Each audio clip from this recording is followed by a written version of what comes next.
Hello everyone, it's the NFLExporter Ty Goodman, and we're doing the mid-season report for the NFL. So let's get things started off in the AFC East. In first place is the New England Patriots at 7-2. The Patriots found a way to get through a slow start on offense. You had injuries to Rob Gronkowski and Danny Amendola coming into the season, and then they had rookie wide receivers. So it was really taking Tom Brady some time to get in jail with this offense. The running game also struggled early, but as of late, Brady has gotten Gronkowski as well as Amendola back, and the rookie wide receivers are, starting to catch up to speed a little bit, so to speak. And the running game, most importantly, is getting going. Stephen Ridley has found his rhythm. He's been up over 100 yards 2 out of the last 3 games, as well as scoring in all 3 of those games as well. And so the Patriots also will be expecting back running back Shane Vereen, who was kind of the hybrid player, pretty much filling in for Danny Woodhead's role as far as catching the ball out of the backfield, running, screens, draws, being a very versatile player. So the Patriots offense looks to be gearing up for a heavy second half run. On the defensive side of the ball is really where they suffered major injuries. They lost Pro Bowl defensive tackle Vincent Wilfork for the year. Inside linebacker, he's also a Pro Bowler, Jared Mayo for the year. Also inside run stopper, defensive tackle Tommy Kelly. So the main question for the Patriots is will their defense be able to sustain?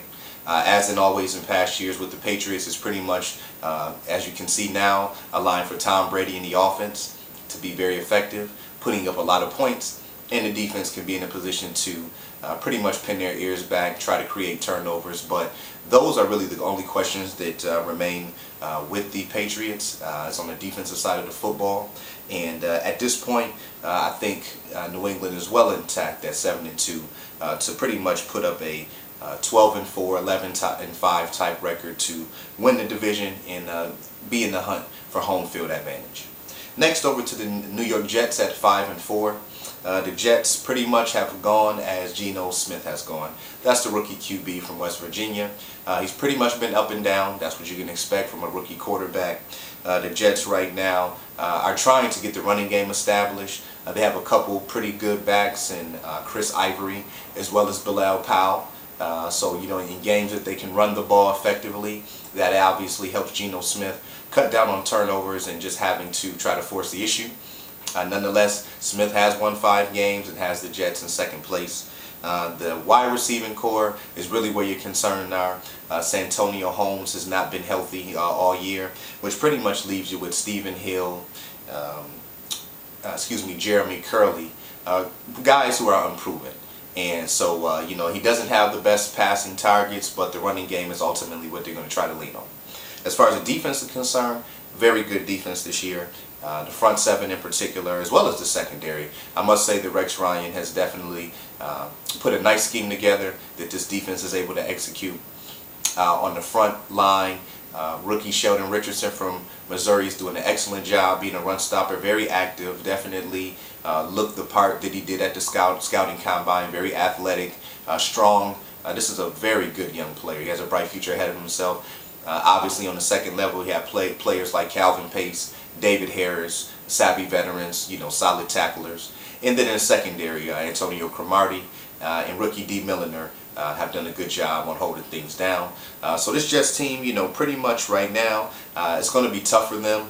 9-7 or 8-8 is what I had them coming in. They do have games left, 2 games against Miami, so those are division games. Also a game against Carolina and Cleveland, not the easiest of games. And so, when I look at the Jets, the wild card race, I'm thinking 10-6 is probably going to be the number to get in.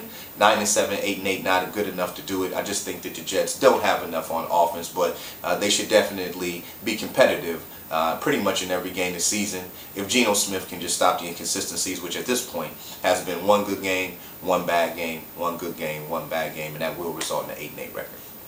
All right, next in line we have the Miami Dolphins at 4-4. Right now this franchise is going through major turmoil. We have the Richie Incognito situation with Jonathan Martin.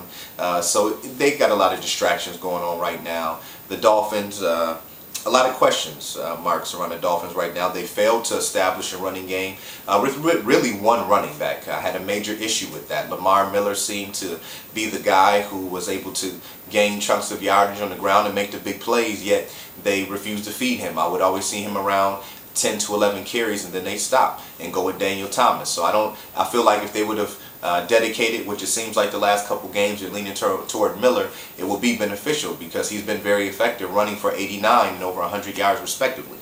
Wide receiver Mike Wallace has been a disappointment. The offensive line now, which also goes into this incognito situation, now you're losing two starters. Tannehill has already struggled. The passing targets haven't been the best. Brian Hartline hasn't had the type of season that you hoped that he would. And so, a lot of questions about this Dolphins offense right now. The defense, for the most part, has been solid. Obviously, all-pro caliber defensive end like Cameron Wake is constantly bringing the pressure. Ellerbe from the Ravens was an excellent pickup. He's really solidified that middle linebacker spot. In the corners, with Brent Grimes is doing a great job. He was another excellent pickup from the Falcons. But the secondary is where the question marks remain with the Dolphins, primarily the safeties. This team coming down the stretch, they have San Diego, Carolina, 2 games with the Jets, New England, Buffalo, Pittsburgh. I see it being too tough. Again, 8-8 just won't cut it in the AFC, and that's pretty much how I see things shaking out for the Dolphins. Just too many inconsistencies on offense. The defense is solid, but not the right formula this year. Last but not least, we have the Buffalo Bills. The Bills, it's been a quarterback carousel this year. Rookie E.J. Manuel was the starter. He was doing a decent enough job as a rookie. Unfortunately, he got injured. It was over to Thad Lewis. He got injured. It was over to Jeff Toole. Now Manuel was supposed to be back in the lineup, but the biggest hit was the injury to C.J. Spiller. This is a player that you can see is very explosive, has big playability, and is very lethal in the Buffalo Bills running game. But he suffered injuries early in the season, and it's really hampered his production. Even on a hampered ankle, he's had a couple games over 100 yards. So Fred Jackson, however, has done a great job being his replacement. Jackson has scored in every game except 2 this year, and he's battling injuries as well. So you think that if both these running backs were 100% healthy, the Bills would have one of the best running games in the league. Which would take a lot of pressure off the quarterback, but unfortunately that's not the case. In the passing game is where the problems lie. Steve Johnson has not solidified himself as the #1 wide receiver. Robert Woods is a rookie on the other side, so he's still learning the system. So this was an offense that needed a running game, an effective running game, to set up play action and make life as easy as possible for whichever one of these young quarterbacks would be in there. On the defensive side of the ball, I'm very pleased.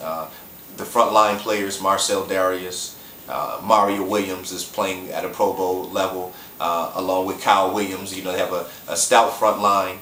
I also like rookie Kiko Alonso, looking like right now he's the best rookie on defense. Very active young player. Has a lot of range. He's a very gifted player. I like how his future looks. And the secondary has been holding it together. You don't have the biggest names back there. Second-year player Stephen Gilmore from South Carolina is trying to create stability in that position over there. They also recently got back Jerry's Bird, kind of going through some injuries and contract issues. But again, the Bills just another team not with the right mix this year. The inexperience, they easily could be 5-3, but they continue year after year to do things such as make silly mistakes, silly turnovers. A classic case and example this past week against Kansas City. Their defense is doing a great job. Kansas City really isn't doing much.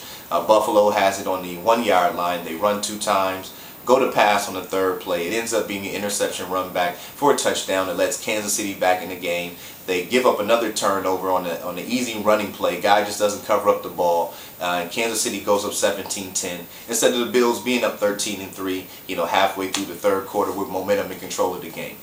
So until they can straighten those type turnovers out, along with the rookies and the injuries, this team just is not going to cut it again. I see the Bills probably coming in at